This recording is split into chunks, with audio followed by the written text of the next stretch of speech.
지난 시간까지 한 게 뭐냐면 그 민법에서 말하는 상속이란 게 뭐냐, 예? 그걸 첫 번째 얘기했고, 그 다음에 상속을 받는 사람은 누구누구냐, 그 누구누구라고는 상속을 받는 사람 중에서 누가 먼저 받고 누가 나중에 받나, 그 차례가 어떻게 되느냐, 상속 순위를 봤죠, 지난 시간에.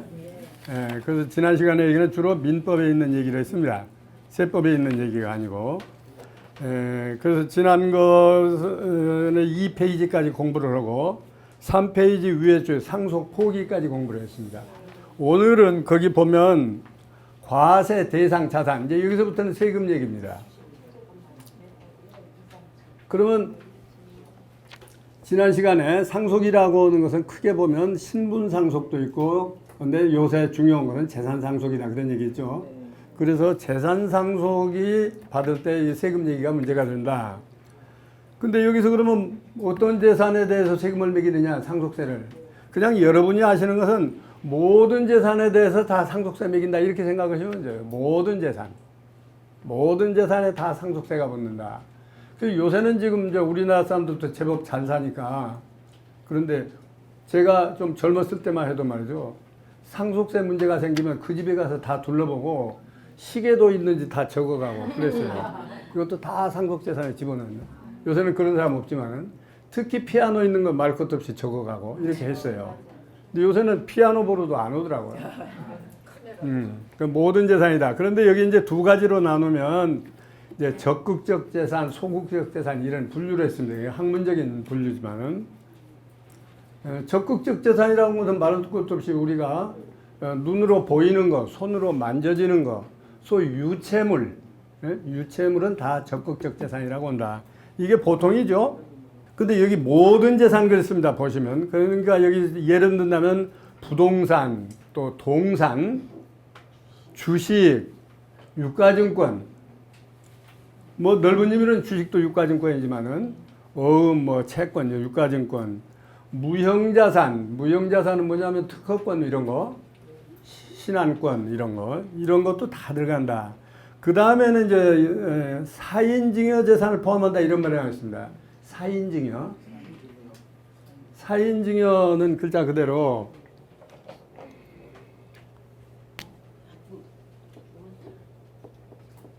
죽을 사자잖아요. 죽음을 원인으로 해서. 그러니까 증여는 미리 해버렸어요. 죽기 전에 증여한 것은 증여세를 매긴다고 그랬죠. 상속세가 아니고. 그런데 이 사람은 죽기 전에 내가 죽으면 이렇게 해라, 이 죽음을 원인으로 해서 이렇게 가져가라고 증여를 한 거, 이게 사인증여예요. 그래서 민법에서는 증여로 분류하는데 세법에서는 이것도 상속재산이다. 그러니까 미리미리 이렇게 한 게 아무 효과가 없는 거죠. 내 죽으면 이렇게 해라. 그래서 민법에서 보면 조건부 법률행위라고 하는 게 있습니다. 조건부. 다른 예를 들어서 뭐 귀한 물건, 아주 귀한 물건, 나 죽으면 이거 큰아들 가져라, 나 죽으면 뭐 사유 줘라. 이게 다 사인증여거든요. 증여는 미리 했지만은 가져가는 것은 내 죽으면 가져가라. 이게 사인증여입니다. 근데 여기서는 이것도 다 상속재산으로 본다. 세법에서는 증여로 안 본다, 이렇게 보시면 됩니다. 그 다음에 또 비슷한 건 뭐가 있습니까? 비슷한 거 유증, 요 다음에 나옵니다만은 요건 뭐예요? 유언에 의해서. 그러니까 요거 비슷하죠. 그러나 이제 조금 다른 것은, 요것은 이미 증여 행위는 했지만은 내가 죽어야만 그 시행을 하는 거고, 이것은 이제 유언을 해서 미리미리 이렇게 다 쪼개 준단 말이죠. 유언에. 그러니까 이 모두를 다 사인증여든지 유증이든지 다른 일반 증여든지 다 세법에서는 그냥 전부 묶어서 상속재산으로 본다, 그런 얘기입니다. 그래서 이제 유언에 의한 증여도 다 상속세를 매기지 증여세는 안 매깁니다. 이제 이렇게 합쳐서 매기면 세금이 더 많아지겠어요? 적어지겠어요? 많아지죠. 부피가 커질수록 뭐가 커진다고 했어요? 세율이 자꾸 높아가죠. 그래서 이런 걸 다 합쳐서 상속재산이다, 이렇게 표시한 거다. 그 다음에 여기 소극적 재산이라고 하는 것은 재산은 아닌데 부채, 채무를 놔두고 간 것은 이것도 일종의 재산이라고 봤는데 엄밀한 의미에서 이건 채무죠. 부채. 근데 이것 부채도 상속을 하니까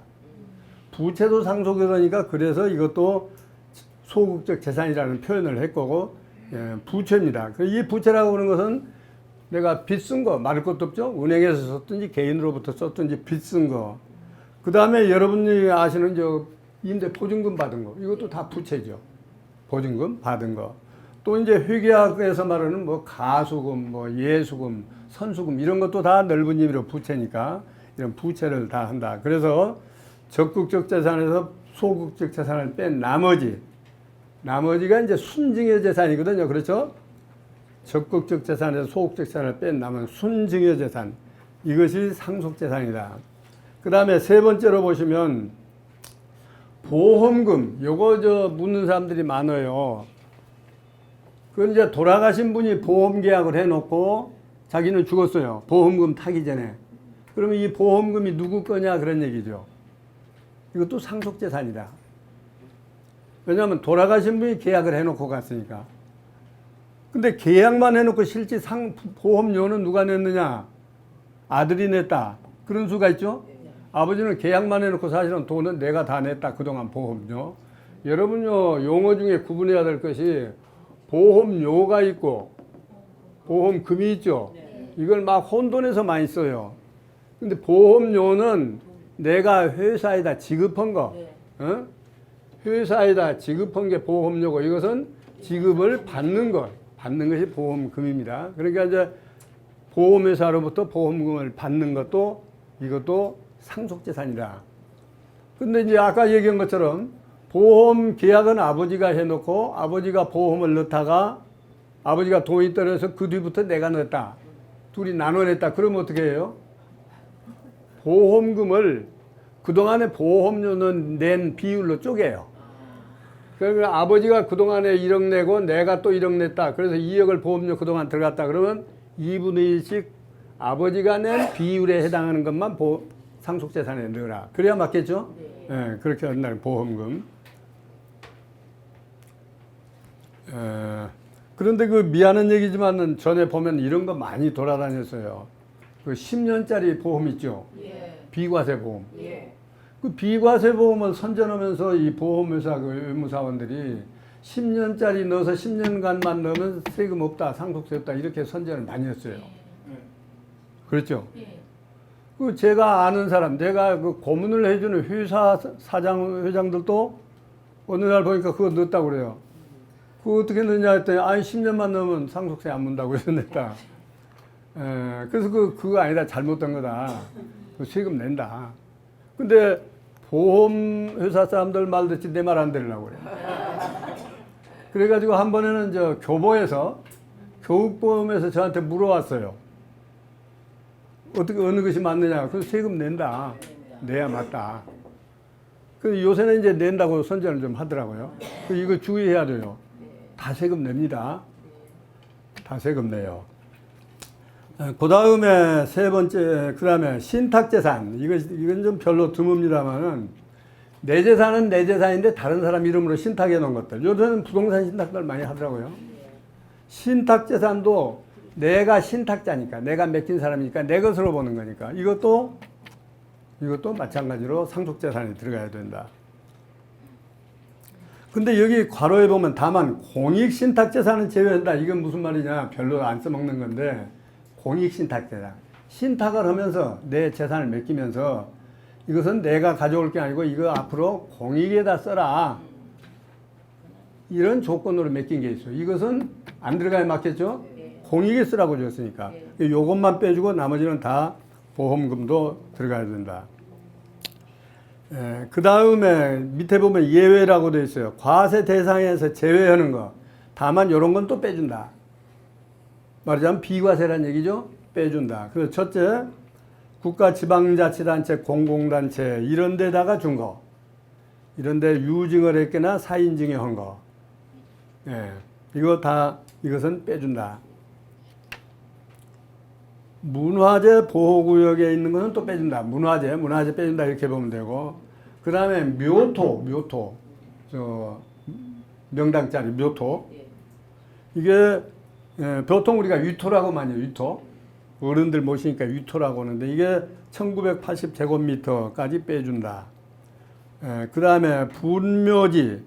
분묘지하고 이제 묘지하고 어떻게 다르냐면, 위토하고 어떻게 다르냐면, 위토는 내가 꼭 묘를 쓰는 그 자리가 아니고, 제사를 지내기 위해서 옛날에는 농사를 가지고 있죠. 어느 할아버지 제사를 지내기 위해서 뭐 면마지기 이렇게 만들어 놓은 거 있잖아요. 이게 위토예요, 묘토. 묘토. 요새는 그것도 많이 드물어졌는데, 그 다음에 옆에 보면은 분묘지, 이게 진짜 이제 묘지입니다, 묘지. 1980제곱미터. 요거까지는 빼준다. 빼줍니다. 그러면 이게, 어떤 사람들은 사진을 찍어와요. 분묘 봉우리가 많이 있는 거. 그러면 그 묘지가 자기 어느 때 할아버지인지 알 수가 없잖아요. 그래서 사진도 찍어다 붙이고 또 실사도 나갑니다. 그런 경우는 빼줘요. 근데 산이라고 하는 게 미묘해서 어떤 데 보면 뭐 경계가 이렇게 있죠, 경계가. 근데 필지가 여러 개 필지예요, 이렇게. 그래가지고 여기도 있고 막 있어요. 이런 경우 문제가 많이 있는데 이게 사실 같은 분묘지인 줄만 알면 필지가 달라요. 이거 다 빼줘요. 요새는 공동묘지로 가니까 이게 별로 문제 없는데. 이제 여기까지가 이제 과세 대상 재산입니다. 어떤 것은 과세 대상에 들어가고 어떤 것은 과세 대상에서 빼주느냐 하는 얘기예요. 그 다음에 이제 3번이라고 되어 있어요. 과세 가액.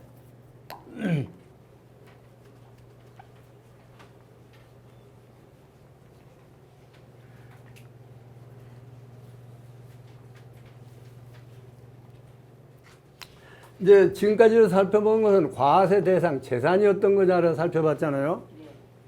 근데 이제 우리나라 세금은 전부 다 현금 납부를 하는 세금이니까, 금전 납부하는 세금이니까. 왜 이런 말을 하냐면 옛날에는 현물 납부를 많이 했거든요, 옛날. 근데 이제 화폐 경제가 발전하면서 전부 다 화폐로 내라 이렇게 돼 있으니까, 그러면 이 재산이, 내가 물려받은 재산이 화폐 가치로 얼마냐 이렇게 알아야 되겠죠. 화폐 가치로 얼마냐, 이것을 이제 과세 가액이라고 해요. 재산이 얼마짜리냐, 이게 가액이 나와야 된단 말이죠. 이 가액이 나오려면 뭐가 꼭 수반해야 돼요? 평가가 수반해야 되겠죠. 이 토지는 얼마짜리냐, 이 집은 얼마짜리냐, 이게 평가가 수반돼야 된단 말이에요. 넘어갑시다. 4페이지로. 근데 여기 보면 세법에는 이제 괴상한 용어들이 나와요. 첫 번째는 뭐냐면 과세가액 산입이다. 재산가액, 재산이 화폐 경제로 돈으로 얼마짜리냐 해가지고 이것을 과세를 한다 해서 과세가액이라고 한단 말이에요. 과세가액. 근데 이 과세가액이라고 하는 게 여기 보시면 첫째는 과세가액에 산입하는 게 있다. 그러니까 한문으로 하니까 여러분 산입이니까 뭡니까? 집어넣어라. 이게 본래 과세가액은 아닌데, 본래는 이건 아닌데 이것도 과세가액에 집어넣어라 그런 얘기예요. 이제 여기서부터 세법에 이제 특이한 성격이 나타납니다. 과세가액에 집어넣어라. 그 첫 번째가 어떤 거냐면 처분재산 또는 채무부담액 이런 얘기가 나옵니다. 첫째, 처분재산. 처분재산이니까 뭐냐면 자기가 팔아먹은 거. 자기가 이미 팔아먹었어요. 그런데도 이것을 과세가액에 집어넣으라고 하는 게 있단 말이야. 이미 팔아버린 것도. 이제 이런 데서 이제 시비가 생기죠.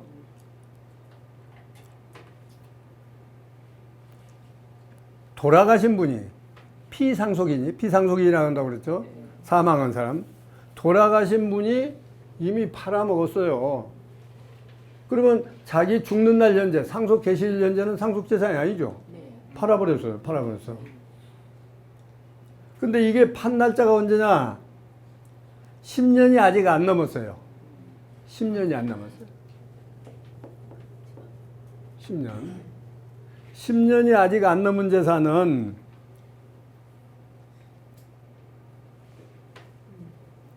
그 과세가액에 집어넣어라. 근데 무조건 집어넣는 게 아니고 팔아먹은 재산 중에서 그 또 한 가지는 참 채무 부담. 두 번째는 빚을 얻어왔어요. 빚을. 남한테 빚을 진 채로 돌아가셨어요. 그러면 이것도 역시 10년이 안 넘으면 그 빚이 어디로, 그때 빌려온 돈이 어디가 있느냐, 이걸 내가 대야 돼요. 입증을 해야 돼요. 그러니까 처분은 재산은 10년 내에 것은 사용처, 이거 어떻게 썼느냐를 대야 되고, 이 채무, 빚을 얻어온 채로 빚을 놓아두고 갔으면 이것도 역시 이 채무 금액이 어디로 갔느냐, 이 두 가지를 입증을 해야 된단 말이에요. 입증을 해야 돼요. 그러니까 이게 아주 얼른 보면 아주 이치 안 맞는 얘기죠. 돌아가신 분이 다 처분해버렸는데 이걸 나더러 입증을 하고 그래요. 상속인한테. 이거 누가 받은지 이거 악법이라. 그렇잖아요. 아버지가 다 팔아자시고 갔는데, 아버지가 빚지고 갔는데 아들들어 이거 어디 갔는지, 돈 어디 갔는지 입증을 해라. 그래서 아주 이거 나쁜 법이 지금도 살아있어요, 이게. 그래서 여러분들이 미안한 얘기지만 지금부터 뭘 해야 되느냐, 적어야 돼요. 이건 어디로 가고 어디로 다 적어야 돼요. 그 적어 있는 장부를 아들, 딸에게 상속해 줘야 돼요. 그거 가지고 입증 못하면 세금 매겨버리니까. 이렇게 지금 악법이 지금도 여기 있어요. 그런데 여기 보면 다만이라는 게 있습니다. 다만 입증하지 못하는 금액이, 어디다 썼는지 자식이 입증하지 못하는 금액이 100분의 20에 미달하다. 그러니까 입증하지 못한 금액이 80%는 내가 입증을 했는데 증거 못된 것이 20%도 안 된다. 그럴 때는 봐줘라. 100% 입증할 수는 없으니까. 그렇죠? 또 그 다음에는 이제 금액으로 따져보니까 입증하지 못한 금액이 2억도 안 된다. 그러니까 여러분은 어떻게 생각하면 돼요? 2억 넘는 것만 입증하면 된다고. 2억 넘는 것만. 2억까지는 봐주니까. 그것까지만 이제 입증 책임을, 그러니까 이것은 입증 책임을 면제해 주는 기준입니다. 지금 얘기한 것은. 그리고 그 이상 2억이 넘거나 100분의 20이 넘거나 그런 것은 입증 못하면 꼼짝없이 책임을 내야 돼요. 아버지가 다 쓰고 갔는데 나는 모르는데. 그러니까 만일에 이런 것이 클 때는 어떻게 해야 돼요? 근데 아버지가 넘겨주고 간 것이 얼마 안 남았다. 몇 푼 안 남았다. 그럼 어떻게 해야 돼요? 포기하는 게 낫죠. 상속 포기. 그렇잖아요? 아까 채무도 상속한다고 그랬으니까, 빚도 상속한다고 그랬으니까, 그러면 괜히 빚만 상속한단 말이죠. 그럴 때면 차라리 포기를 하는 게 낫죠. 그런데 대부분이 그렇게 챙기기가 어려워요.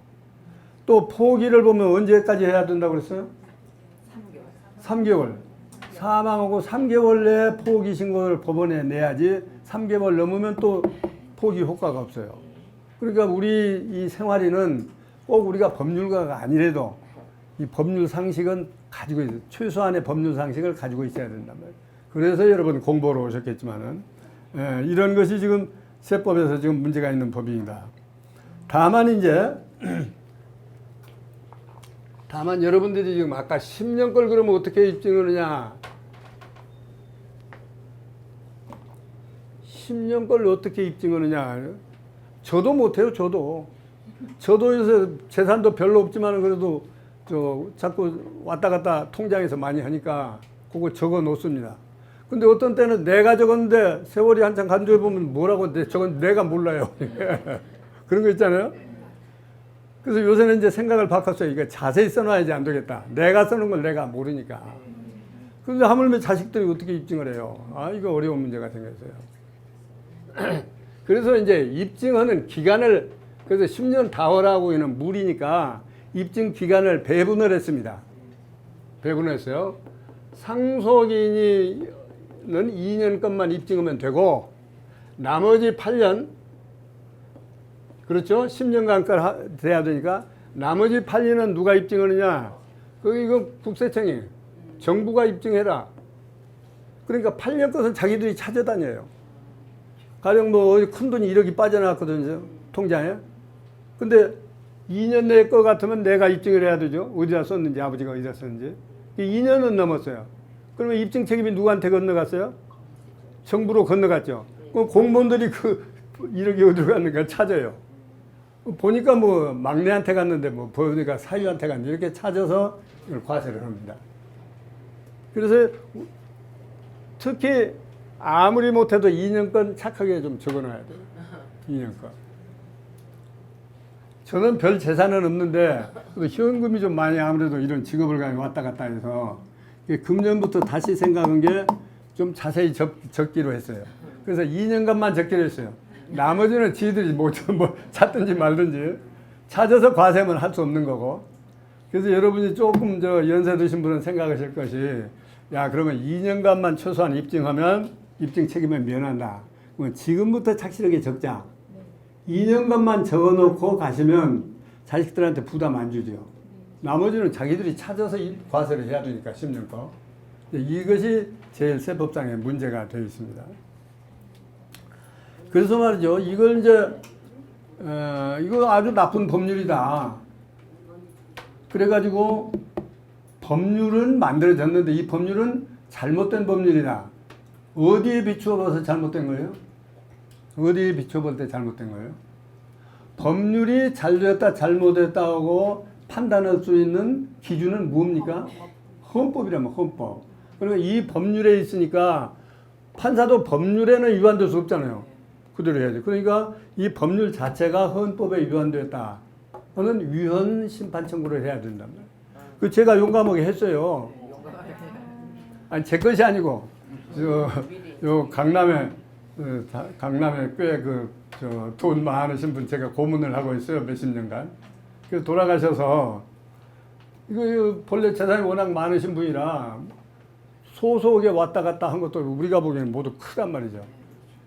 이거 세금을 입증을 해야 되는데 그래서 이제 내가 대신해서 본인을 대신해서 재판을 했어요. 헌법재판소까지 갔어요. 그 어떻게 했냐면 처음부터 헌법재판소로 간 게 아니고 세무서장한테 이제 이런 이유를 들어가지고 이거 아주 잘못된 법률이다. 헌법 위반이다. 근데 세무서장이 그런까지 판단을 권한 없잖아요. 말할 것도 없이 기각. 그 다음에 또 이제 재무부 조세심판원에다 냈어요. 그 기각. 한 수 없이 이제 1심 법원에다 냈어요. 기각. 2심 법원에다 내 기각. 대법원에 가도 기각. 마지막에 갈 때는 이제 헌법재판소뿐이었거든요. 근데 거기서도 기각됐어요. 미안하게. 그런데 이제 내가 이러저런 이유로 이게 위헌이라고 하는 이유를 쭉 적었을 거 아닙니까? 근데 그 헌법재판소에서 그 이유에 대해서 반박을 해야 될 거 아니에요. 내가 이랬다 했으면 아니 그게 아니다 해야 하는데 자기들도 할 말이 없으니까 그 반박은 안 하고 딴 얘기 거기다 집어넣어가지고 기각 이렇게 했어요. 전에 여러분한테도 얘기 한번 한 것 같은데 내가 그 헌법재판소에 그 재판을 할 적에 다른 분이 미리 한 분이 있더라고요. 그 사람이 기각 당했어요. 근데 한 번 기각하면 계속 재판은 기각이거든요. 근데 먼저 한 재판이 기각을 안 할 뻔했다, 잘못했다. 그러면 어떻게 해요? 내가 가면 또 기각할 텐데. 이제 그럴 때는 새로운 이유를 들어야 돼요. 먼저 사람은 이러이러한 이유로 냈는데 기각당했다. 나는 그거 아닌 새로운 이유를 찾아가지고 이래서 이건 또 다시 판결해달라 이렇게 내야 해요. 새로운 이유를 여러 가지 찾았어요. 제가. 대표적인 게 뭐냐면 먼저 사람이 헌법재판소에다 낼 때는 금융실명제 안 할 때 거다. 그때는 금융실명제가 없으니까 그냥 교회동이 소동이 막 아무 이름도 없는 거 지어내도 다 받아줬잖아요. 그러니까 그때는 세무공무원이 과세를 할 수가 없어요. 사람 이름도 아닌 거 막 지어서 하면 됐으니까. 그래서 했는데 지금은 금융실명제 해가지고 단돈 10,000원도 뭐 나무 이름 못 쓰지. 나무 이름은 쓸 수 있지만 엉뚱한 이름 못 쓰잖아요. 그래가지고 보면 나 모르는 것도 국세청에서는 다 알고 있어요. 전부 거기 금융자료가 종합되어 있으니까. 그 당신들이 나보다 더 잘 아는데 왜 나들 입증을 하고 그러냐. 당신들이 찾아가지고 과세할 테면 하고 해야지.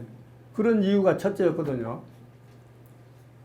내가 세 가지를 들었는데 또 하나 이제 두 번째 중요한 것은 우리 사회가 얼마나 많이 변했습니까?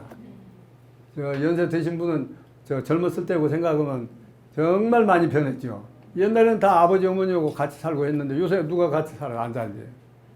옛날 같이 살면은 아버지가 대개 어디다 쓰더라 이렇게 짐작이라도 온데 전혀 따로 사니까 알 도리가 없잖아요. 아버지가 어디다 썼는지 얘기 일부러 안 해주면.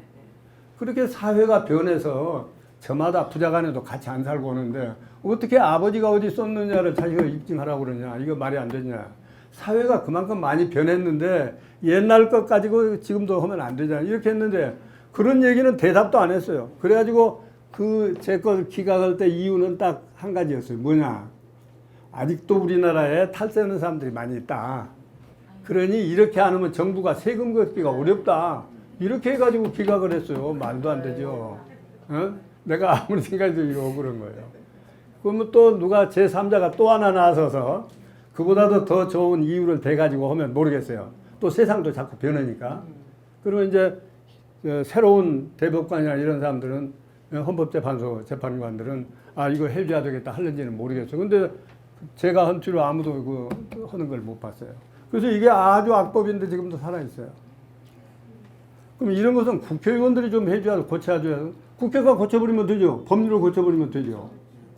근데 국회의원들이 또 돈 있는 사람은 미워하거든. 그러니까 상속재산 많은데 뭐 엊그제 제가 얘기했잖아요. 뭐 내 거 그때 재판했더니 아 다른 사람 다 냈는데 내시라고 재판관이 이러더라니까. 그러니까 네.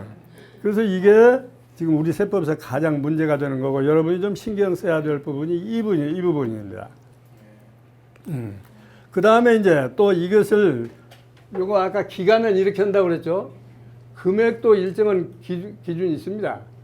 그러면 그 뭐 10만 원, 100만 원 다 이렇게 입증해야 되느냐? 그건 아니니까 1년 내의 것은 2억. 1년 내에 지출한 거 있다. 이것은 2억. 그러니까 돌아가신 날부터 1년간 소급해서 봤더니 그 지출액이 보니까 2억도 안 된다. 그럴 때는 또 안 합니다. 2억 넘는 것만. 그 다음에 또 조금 기간을 늘려서 2년 걸 또 합계해 봅니다. 2년 걸 합계했더니 5억 넘는 것만 합니다. 두 가지를 다 해봐요. 1년 내에 돈 나간 걸 합계했더니 2억이 더 나갔더라. 그러면 입증하라고 그러고 또 1년 내에는 괜찮은데 2년 거 합쳤더니 5억이 더 나갔더라. 그러면 또 납세자들이 입증을 하라고 그럽니다. 이것을 미리 좀 우리가 알고 있으면 방어가 됩니다. 다만 그러면 이런 거죠.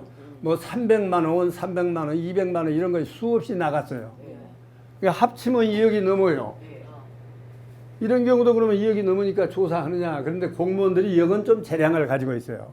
와서 봐가지고 뭐 300만 원, 200만 원 막 계속 쪼개서 나가면 아 이건 생활비는 이 정도 드니까 안 해요. 그런데 이제 요새 보면은 뭐 보통 어느 정도면 이 사람이 재산이 좀 별로 없는 사람이다. 그러면 대개 500만 원짜리 넘는 것만 체크해서 보더라고요. 그러니까 이제 평균 생활비가 500만 원 든다 이렇게 생각한 거죠. 이제 그런 건 봐주고 체크 안 하고 또 재산이 꽤 있는 사람 같으면 또 다 하려면 너무 분량이 많으니까 한 1,000만 원 넘는 것만 또 체크하고 그러더라고요. 1,000만 원 넘는 것만 체크했더니 1년에 2억 더 나갔다. 그러면 입증하라고 하고 우리들은 뭐 그거 미달하면 괜찮 넘어가고 그렇습니다. 근데 이제 상속세법은 지금 오늘 아까 날아드린 한번 읽어보시라는 거 이게 뭐냐면 지난 시간에 얘기했던 것 같지. 모든 납세자가 신고를 하면 신고는 성실한 신고로 봐줘야 마땅하다. 제 주장이 그거 아니었어요? 그런데 이제 어느 정도가 그러면 성실한 거냐 이런 이제 기준이 이제 모호하죠. 애매하죠. 그런데 상속세만 성실하든지 안 하든지 묻지 않고 다 조사하게 돼 있어요. 그러니까 소득세 뭐 다른 세금은 봐가지고 성실하게 한 것 같다면 안 할 수도 있어요.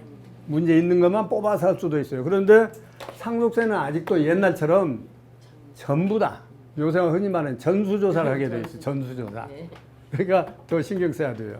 근데 오늘 아침 신문 보니까 상속세 조사 더 깐깐하게 해야 된다고 신문에 놨어요. 네. 오늘 아침 신문 보니까.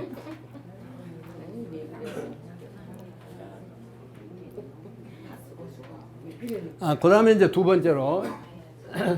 자, 이거 봅시다. 요것은 첫 번째는 돌아가신 분이 처분해버리고 간 재산. 또 하나는 빚을 짊어지고 간 재산, 이것은 입증 책임이 있다고 그랬죠. 이번에는 이제 또 산입에 가서 또 뭐가 있느냐 하면 순수한 증여한 게 있어요. 사망 전에. 생전 증여, 생전에 증여한 게 있어요. 이 증여한 것도 다 합산해라 그랬어요. 증여한 것도. 이것도 문제죠. 다 나눠주고 가버렸는데 아버지가. 이것도 다시 합산해라. 그러니까 요것도 합산 기간이 10년이에요.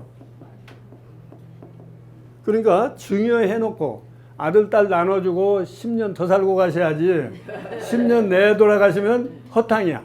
다시 상속재산에다 다 합산해서 세금을 다시 계산해야. 그러니까 증여 일찍들 하세요. 작년에 증여 많이 했어요. 작년에. 선생님, 그 대신에 증여세가 너무 반환된다면서요. 이제 상속세에서 빼죠. 미리 낸 거예요. 예, 미리 내. 예? 증여세 낸 만큼 다 빼줘요. 그러면 다 넣고 또 빼줄 테면 뭐하러 합산을 하고 그래요? 더 세금 많이. 금액이 커지면 세율이 높아가니까 점점. 가령 증여세 낼 때는 내가 30%에 해당됐는데 상속세까지 합산해서 금액이 커지니까 내가 40%에 해당돼 버렸어요. 그럼 10%가 더 올라갔죠, 세율이. 요 10%만큼 추가로 받아가는 거예요, 그러니까. 이렇게 철저하게. 네, 그래서 10년 내에 증여한 것은 전부 합산해라. 그런데 두 가지로 또 여기다 나눠서 10년 내에 걸 합산을 한 건 어떤 사람이냐면 상속인한테 증여한 거. 그러니까 자식들한테 증여한 것은 10년 걸 합산하고 상속인이 아닌 사람한테도 증여할 수도 있죠. 어? 어떤 사람들은 요새 보니까 뭐 이모 아들도 주고 뭐 그러더라고요. 그 상속인이 아닌 사람에게 증여한 것은 증여기간이 5년권만 합산해라. 이렇게 돼 있어요. 그래서 요전에 누가 질문이 왔는데, 질문하기 전에는 저도 잘 몰라요. 강연 사람. 질문이 왔는데, 손자한테 증여한 것은 어떻습니까? 지금 전화가 왔어요. 손자한테 질문한 거 10년 거 합산해야 되냐, 5년 거 해야 되냐, 질문이 왔어요. 여러분 생각 어때요? 내가 생각하기에는 5년이 맞을 것 같아요. 왜 그러냐면 손자는 상속인이 아니에요. 아버지가 죽으면 되지 않습니까? 그러니까 그 경우 아니면 일반적으로 손자는 상속인이 못 되거든요. 손자는 상속인이 못 돼요. 아들만 상속권이 있는 것이지. 그러니까 상속인 외의자여라고 했으니까 당연히 5년으로 봐야 될 것 같아요. 왜 그러냐면 만약에 손자도 봐준다고 하면 상속인의 범위를 이렇게 만약에 넓혀서 본다면 요전에 지난 시간에 상속 순위를 보다시피 자식이 없는 사람은 두 번째 상속인 누구한테 넘어가요? 부모한테 산모가 사해서 부모한테 넘어갔죠. 부모도 없으면 누구한테 넘어가요? 형제자매. 형제도 없으면 사촌까지 넘어간다고 그랬죠. 그러면 그 안에 있는 사람 앞으로 상속 받을 수도 있는 사람이다 해서 다 10년 합산을 하면 무리죠. 안 되잖아요. 근데 그걸로 봐서는 5년간만 합산하고 상속인. 그러니까 상속인은 첫째 상속인이 누구라고 그랬어요? 배우자. 배우자하고 자녀. 이 사람들이 1차 상속권이 있죠. 이 사람이 상속인이야. 이 사람한테 간 것은 10년간 합산해라. 이렇게 되어 있습니다. 그래서 이것도 합산해라. 문제가 있습니다. 근데 이제 여기서 좀 문제가 되는 것은 근데 이 증여를 받아간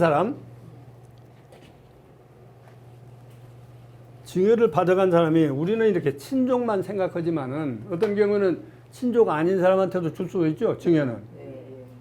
그런 사람은 몇 년 합산을 하고 그랬어요? 5년 내에 합산을 하고. 그런데 문제는 이 자연인이 아니고 증여를 받은 사람이 우리 같은 숨 쉬는 자연인이 아니고 법인이다. 법인한테 증여했다. 이 경우에 어떻게 되느냐. 이게 상당히 심각하게 요새 문제가 되고 있어요. 법인한테 증여했어요. 그러면 이것도 합산을 하는 얘기냐. 여기는 10년짜리에는 안 들어가죠. 그러나 이 말을 그대로 풀이하면 법인한테 간 건 몇 년간 합산해요? 5년 내에 합산하죠. 5년 내에. 근데 이 법인도 두 가지입니다. 영리법인이 있고 비영리법인이죠. 영리법인은 법인세로 내요. 법인세로. 법인이 법인세로 내니까 논외로. 문제는 이제 비영리법인입니다. 비영리법인은 우리 자연인처럼 취급을 해요. 증여세도 내야 돼요, 받으면. 법인한테 증여하면 법인은 법인세로 내면 끝나요. 근데 이 비영리법인은 우리 자연인처럼 증여세를 내야 돼요. 그게 이제 비영리법인 주었다. 그러니까 제일 쉽게 보면 무슨 뭐 장학재단 뭐 이런 데다 주었단 말이에요. 공익재단. 이런 데다 준 것도 과연 그러면 5년 안 넘어서 합산해야 되느냐 이런 문제가 생겼단 말이에요. 그래서 지금 합산해야 된다는 쪽이 지금 유망한 지금 해석입니다. 합산해야 된다. 그러면 아버지가 다 어떤 재단에다 주워버리고 갔는데 이거 합산을 하고 문제가 많이 생기죠. 이런 문제가 있어요. 어저께 유류분에서도 그런 얘기 있었죠. 유류분. 네네네. 유류분 청구를 하는데 비영리법인한테 주고 갔는데 그걸 어떻게 다시 내놓으라고 하느냐. 그 요전에 그런 얘기도 했었죠. 그래서 이것도 지금 그런 문제점이 있습니다. 그 다음에 보시면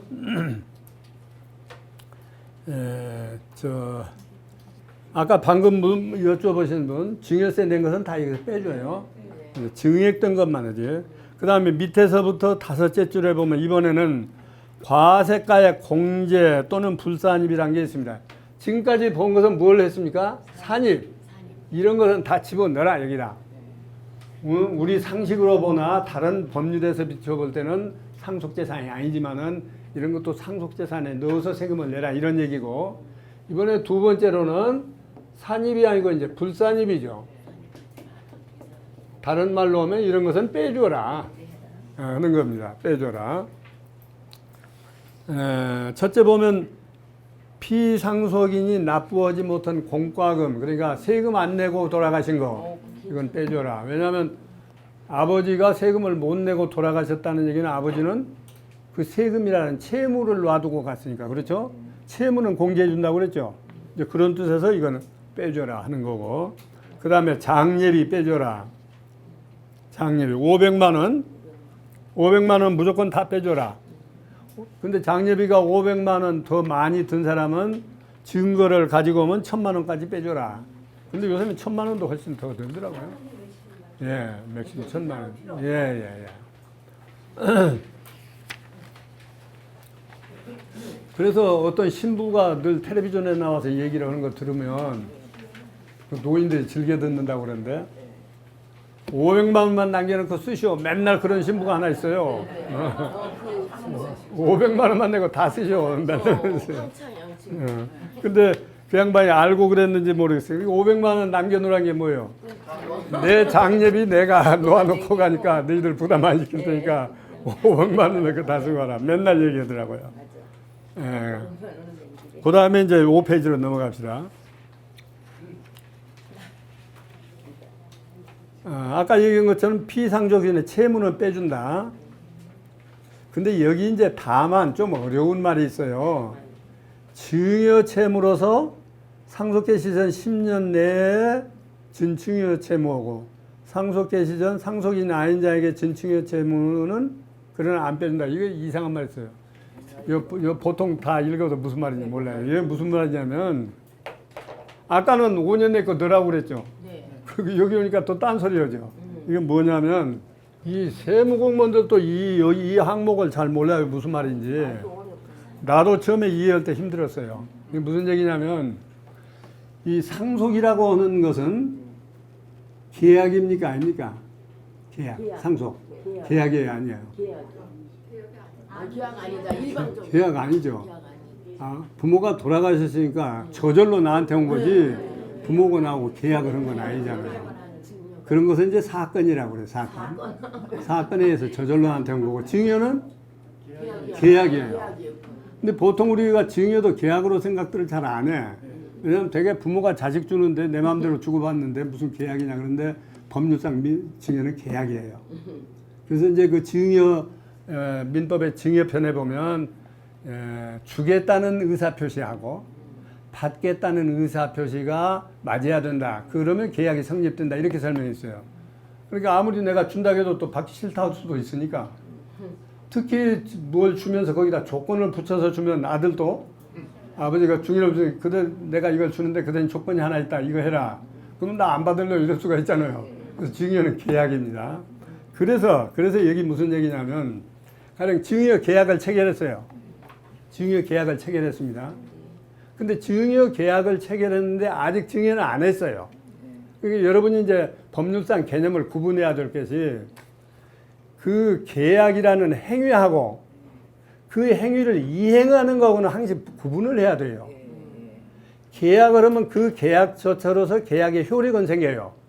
법률상 효력은 생겨요. 그러나 그 계약을 꼭 동시에 이행해야 되는 건 아니거든. 오늘 계약하지만 그 이행은 1년 후에 한다고 할 수도 있고 한 달 후에 한다고 할 수도 있고 그렇죠? 뭐 100년 후에 한다고 할 수도 있고 그러니까 그 어떤 계약, 법률 행위를 하는 그 행위 자체의 효력하고 그 효력을 나중에 이행하는 거고는 개념이 다르다, 별개다. 그러면 이 경우에 증여를 하면 가령 증여 계약을 했어요, 둘이. 너 주겠다. 그래 받겠습니다. 계약을 체결했어요. 근데 아직 이행을 안 했어. 준다고 약속만 했지 아직 안 줬어요. 그러면 그 아직 안 준 상태는 어떤 상태냐 하면 증여 계약을 했는데 아직 이행을 하지 않은 상태거든요. 그러면 증여하기로 했던 사람은 그때부터 증여해야 할 의무를 지는 거죠. 이게 채무예요, 채무. 그러니까 여기서 채무는 빼준다고 했는데 이런 증여 채무까지 빼주는 건 아니다. 그런 얘기예요. 이제 알겠죠? 네. 그러니까 이것도 5년, 10년 거. 이제 보기 드문 경우지만은 그렇게 흔히 합니다. 어떤 사람은 부자간에도 해요. 내가 이거 주는데 너 언제까지 그 뭐 지켜라. 안 하면 안 된다. 그 이행하지 않는 상태, 아직 이행을 안 하고 있어요. 그러면 그때는 주기로 온 사람은 주어야 될 의무니까 그게 바로 채무예요. 또 받기로 온 사람은 어때요? 아버지가 주기로 했으니까 받아내야 할 권리가 있으니까 채권자란 말이에요. 그러나 증여 채무는 특수한 채무니까 실제 그거 이행이 될 때까지는 실제로 그걸 실행에 옮길 때까지는 여기서는 채무로 보지 말라. 채무 공개해 주지 말라. 그런 뜻입니다. 근데 이제 이 민법에 보면 이런 거 있어요. 요새 아버지들 그런 걱정을 많이 하시더라고요. 주었는데 주기로 계약을 했다든지 또는 주었는데 저놈이 좀 가지고 와서 나중에 불이오면 어떻게 해서 그러냐. 요새 많잖아요. 재산만 딱 뺏어가고 뭐 아버지 부양한다 해놓고 안 해버리고 많죠. 신문에 보면. 그런 경우에 어떻게 하느냐.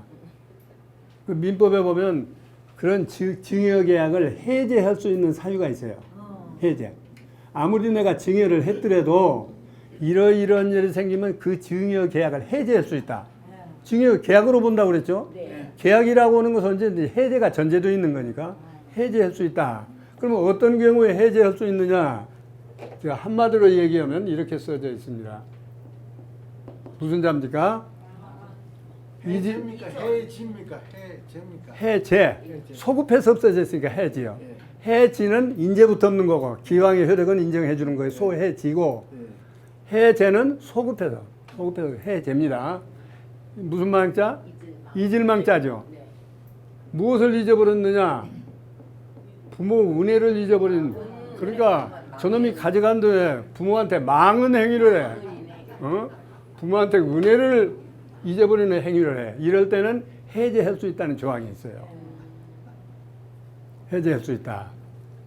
그래서 이 증여는 해제로 본다 하는 얘기를 제가 이렇게 해주고 있습니다.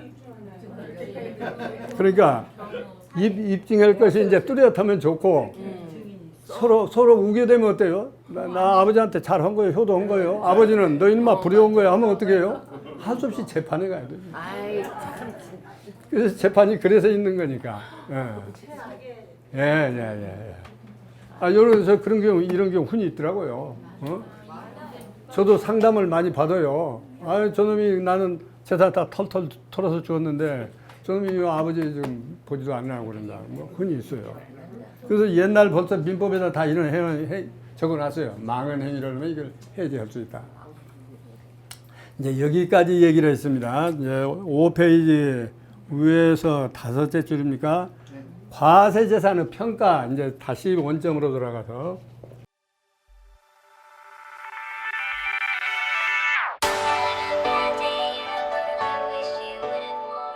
강남구 논현동에 위치한 대지 면적 약 75평, 연면적 약 200평의 수익형 부동산 개발 사례입니다.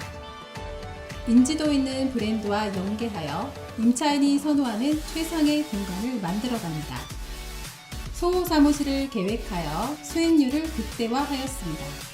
1층 필로티를 활용한 편리한 주차, 풀옵션 주거 공간과 독립된 옥상 정원, 전용 면적 5평에서 7평대까지 고급 임대주택의 수익 극대화가 되도록 가구와 자재를 선별하였습니다.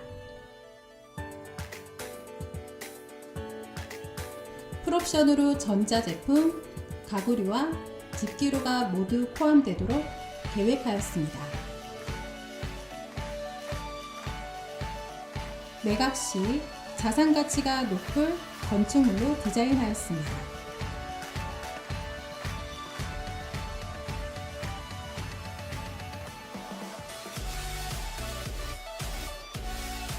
보유 부동산과 투자 부동산의 탁월한 시장 분석과 주거 공간의 경험으로 최고의 품질과 최상의 수익을 함께 창출해 나가겠습니다.